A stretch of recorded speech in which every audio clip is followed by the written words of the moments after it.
We've been talking Black Friday in depth on this channel, and today I want to give you guys a little bit of a different video. One thing that I constantly see in the comment section is a lot of you guys talking about PlayStation 4 Pro, whether or not this Black Friday is the time to pick up the console, and I've been pretty vocal in why I think it's not worth picking up the PlayStation 4 Pro right now, but I also want to go over the positives and negatives and weigh everything out so you guys can make the most intelligent decision possible as it fits your needs and what you want out of your console right now. I imagine the majority of you guys watching this video, given our channel, have the base model PlayStation 4. Maybe you're picking up another PlayStation 4 for a different reason, whether you're giving it to a family member or a friend, or maybe you want one for the living room, whatever the case may be. I'm going with the mindset that you guys already have the base model, and if you don't, I would highly recommend you to get that $200 PS4 console because that is a great deal. The base console with 3 of the best games that have been released for the PS4, yeah, that's a steal.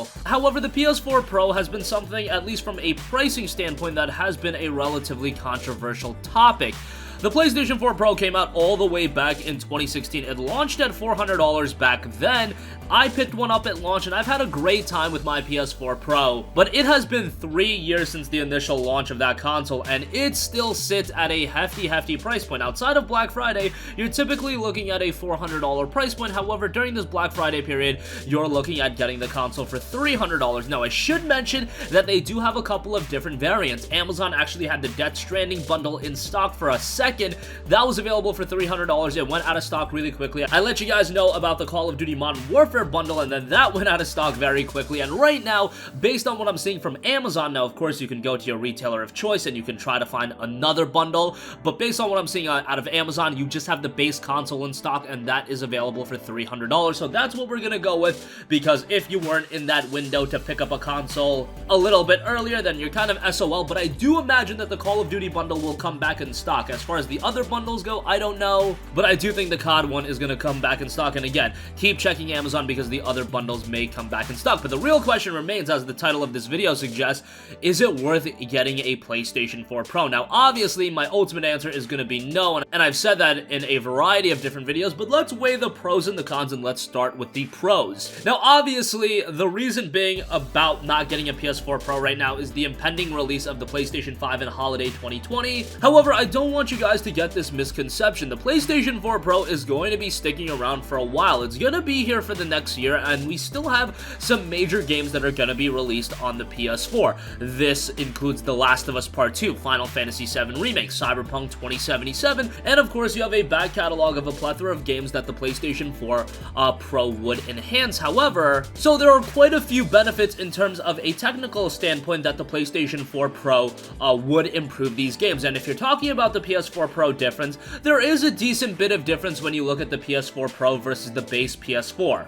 Is it a world of difference? Absolutely not, but in a game like God of War, the difference is definitely noticeable, and really in the PlayStation 4 exclusives, you can see that difference shine through. Now, is it necessarily a $300 upgrade on top of the PlayStation 4 you have right now? No, I wouldn't go that far. Ideally, you would have something you do with the PlayStation 4 you already have. Either you relocate that and make that into a living room machine, try to get some use out of it, give it to a friend, give it to a family member. But if it's a case of you buying a PS4 Pro and then that PS4 is gonna sit in your room and collect dust, I don't think that's the right way to go. I think you should save your money in that case and stick with your base PS4 for the next year until the PS5 comes out. But you will see some improvements, and again, you have major games coming out. Last of Us Part 2, Final Fantasy VII Remake, Cyberpunk 2077. I imagine all of these games are going to be enhanced quite a bit by the PlayStation 4 Pro, and if you're interested in those games and you're interested in playing some of the older titles in the most optimal state possible, then yeah, the PlayStation 4 Pro is gonna offer you some benefits. And of course, it is down to $300. It's the best price we've seen the PS4 Pro at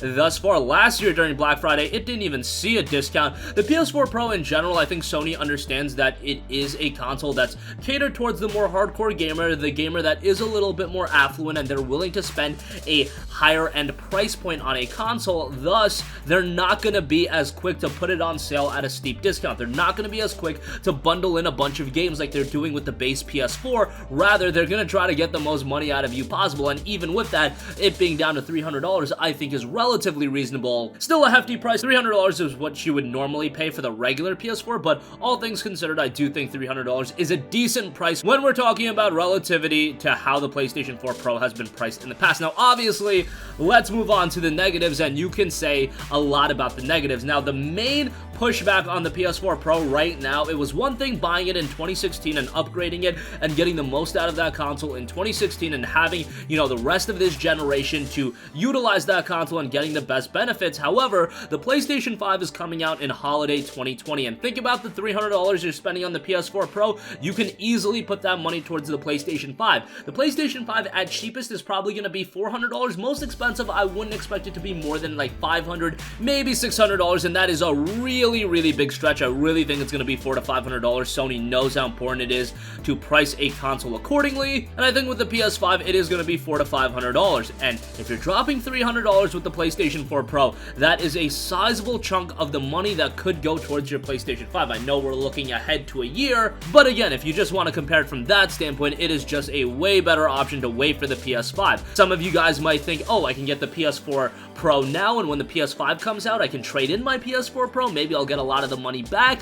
That's not necessarily going to be the case for two reasons. First of all, the PlayStation 4 Pro value is going to get dumped on like crazy. If you guys think you're going to get $200, $250 for a PS4 Pro in November of 2020, I think you would be in for a surprise. I do not think you're going to get that value out of the console back. The PlayStation 3, you weren't getting that kind of value when the PlayStation 4 came out, and the PlayStation 3, there was reason to have that console because the PlayStation 4 didn't have straight backwards compatibility. That brings you to the PS5's point that this is going to have backwards compatibility. If you ultimately want to play the God of Wars, the Last of Us Part 2s, and you're okay with waiting a little bit, chances are these games are going to be the PlayStation 4 Pro enhanced versions for the PS5. I don't know any other reason why it couldn't be. Theoretically, they could go back and enhance these games even more for the PS5. Let's assume they don't do that, but on the PS5, that you are getting the Pro equivalent of experiences on the PS5 for games like Last of Us Part 2, Final Fantasy VII Remake, Cyberpunk 2077. So just waiting, you know, another year, you are ultimately going to be able to play these games in their optimal state on the PS5, and of course, with the PS5, you are going to be getting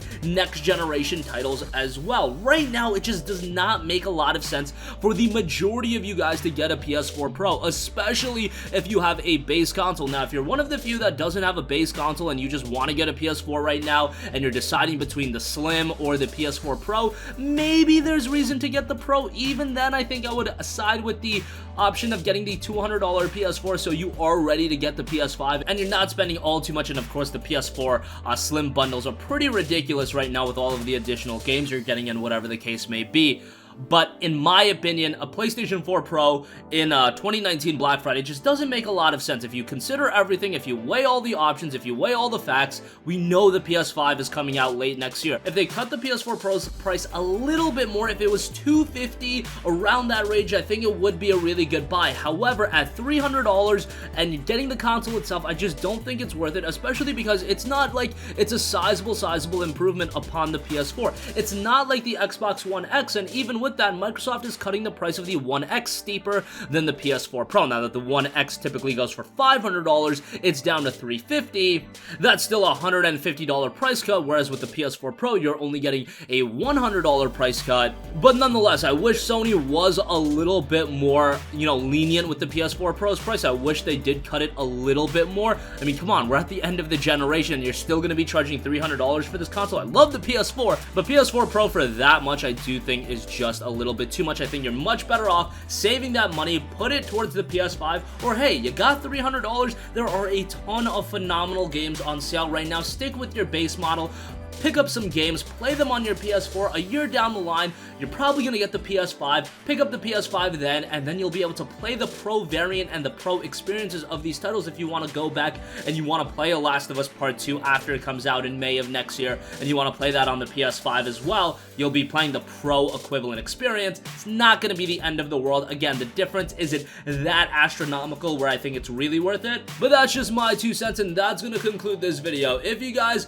are deciding on getting a PS4 Pro or not, I really think your best bet is waiting for the PlayStation 5 just when you weigh all of the options. That's going to conclude this video. Sound off with all of your thoughts in the comment section down below. Thank you for watching, and goodbye. Hey guys, we hope you enjoyed the video, and if you did, make sure to hit the subscribe button, and if you're already subscribed, do us a favor and hit the bell icon. This way you'll be notified whenever we post a new video. That's the best way to keep up with all of our uploads, and we usually try to upload 2 videos a day. And with the bell icon hit, you'll be notified whenever we do upload a video. As always, thanks for watching.